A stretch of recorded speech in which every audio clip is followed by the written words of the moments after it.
suis une femme, une mère, parallèlement une identité biologique à laquelle la société a attribué un rôle. Une fonction bien déterminée en fonction du lieu où nous évoluons, et je pense que c'est ce rôle contraint de la femme qui m'a emmenée à m'interroger sur les fondements des construits sociaux ainsi que leur influence sur nos choix de vie. Sans hésitation, celle qui a exercé la plus grande influence dans ma vie, ma mère. Elle a su contribuer à forger ma personnalité, mon caractère. Sa persévérance au travail m'a montré la voie de la réalisation de mes ambitions.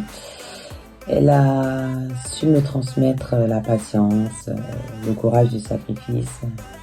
Elle est mon reflet dans le miroir. Alors, il faut déjà rappeler ce qu'est un leader.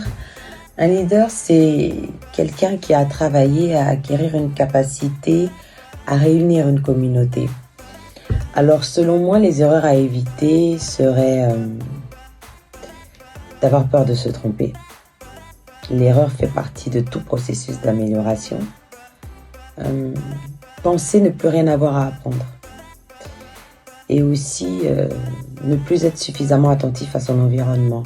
Alors que c'est la somme de votre environnement et de votre équipe qui représente finalement votre source d'inspiration. Bien entendu, aucune de ces erreurs n'est rédhibitoire à partir du moment où on se donne les capacités de les changer. Alors, le réinventer, je ne pense pas que ce soit le terme approprié. Je parlerai plutôt de le faire évoluer. Vous savez, le féminisme contemporain s'est construit durant les 4 dernières décennies et il a travaillé à réduire les inégalités entre les hommes et les femmes.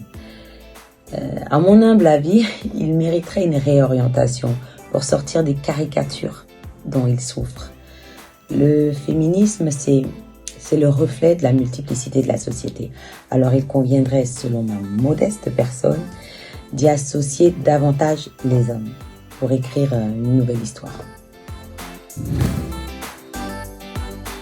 Alors, l'entrepreneuriat féminin est une alternative. Face aux carences du marché de l'emploi en Afrique, c'est indéniable. Et bien souvent, c'est une solution face à la précarité. Malheureusement, il existe encore de trop nombreux freins, notamment liés au sexe, pour entrer sur le marché du travail.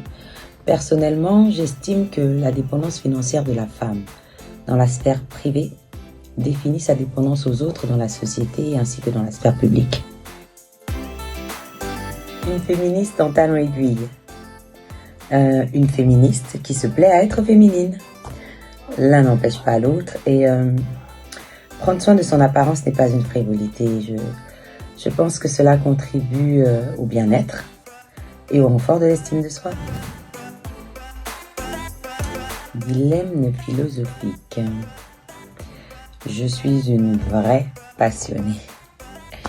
Et malheureusement, avec moi, bien trop souvent, la raison se tait. Mais à ma décharge, il faut reconnaître que rien de grand ne s'est accompli dans ce monde sans passion. Dixit François Morel, cours de philosophie terminale. Mais bon, j'apprends désormais à pactiser avec la raison.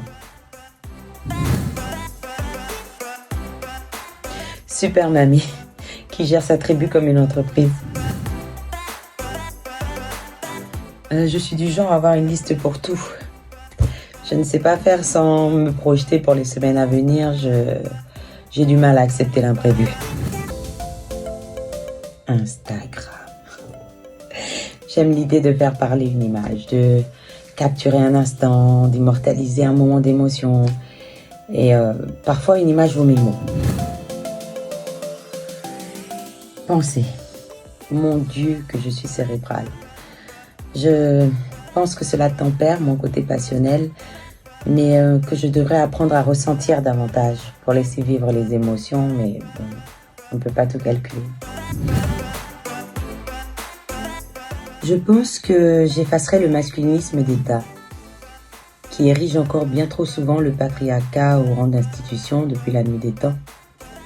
Je réapprendrai qu'il n'existe pas de statut d'homme, ou de femme, mais tout simplement un statut d'être humain. Des mots pour elle, des mots pour lui dire qu'elle est belle, pour lui rappeler de ne surtout pas abandonner, de ne rien lâcher, d'aller au bout de ses rêves, de ses ambitions. Nous sommes toutes confrontées aux mêmes défis et aux mêmes enjeux et nous nous devons d'être une source d'émulation les unes pour les autres.